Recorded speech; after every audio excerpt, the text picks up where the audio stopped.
Our third characteristic or behavior is about breaking down barriers. As a leader, you have to sometimes break stupid rules. You have to sometimes clear the way for innovation to happen, even though you're not the one that's innovating. So, in the words of the great general in the US, his name was Douglas MacArthur, he said, sometimes we just have to break down rules. We get rewarded not for following them, but for breaking the rules. And that is what has to happen as a leader, is you have to clear the way and find the maybe foolish rules or the non-traditional rules that are getting in the way of innovation. They're stifling you. Let me talk about breaking traditions for a moment. You may not be an aficionado of spirits and whiskey making, but if you don't know about it, I've only learned about it in rather recent times. It's a pretty regulated, tradition-bound industry, a lot like maybe some of your industries. For example, if you want to create a bourbon requires you to age your whiskey in a barrel, a special barrel, oak-aged barrels, for no less than 5 years. That's a long time, and that's kind of tricky. It's the rules. It's a tradition. You can't break it. Well, this guy, Tom Licks, he said, well, why do we have to do that? Can we change the rules? Can we break them? So Tom went along and he said, let's see what we can do to try to reinvent this and challenge the basic orthodoxies. So he said, the rule for bourbon making and whiskey is that you have to age it inside oak barrels. So he took the rule and he challenged it lots of different ways. But ultimately, the question that came to him is, well, what if instead of putting the whiskey in the barrels, we put barrels inside the whiskey? Now that's absurd, right? But actually, by asking these wild questions, by pushing against convention, breaking rules, you do things differently. And that's what Tom did.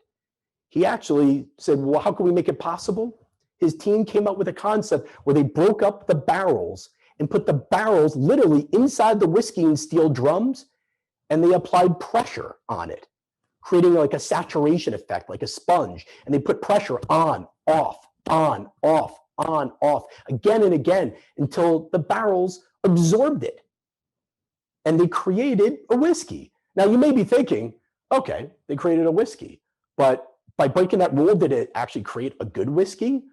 Well, the answer is yes, they did. They actually got multiple gold medals, and they defeated in blind testing some of the best known brands of bourbon whiskey. And it all started by saying, what is the rule? What are the basic conventions that nobody will challenge? Let's come up by asking over and over different what if questions to challenge the conventions. So as a leader, you need to give people permission to do that, but also model that as well. Breaking the rules. You also need to give permission. Now, this guy you probably haven't heard of. He's not a CEO, but he was the leader of a team at Pfizer a number of years ago. This guy, Gordon, was the head of the cardiovascular franchise at Pfizer. And he had an employee who had a big, wild idea. And while the portfolio for cardiovascular was many billions of dollars and like a large company in and of itself, he may have felt like, I can't take a risk. I can't let this guy take time to pursue this big idea. But the big idea was around trapped intellectual property. It was a pretty clever idea. And he said, you know what?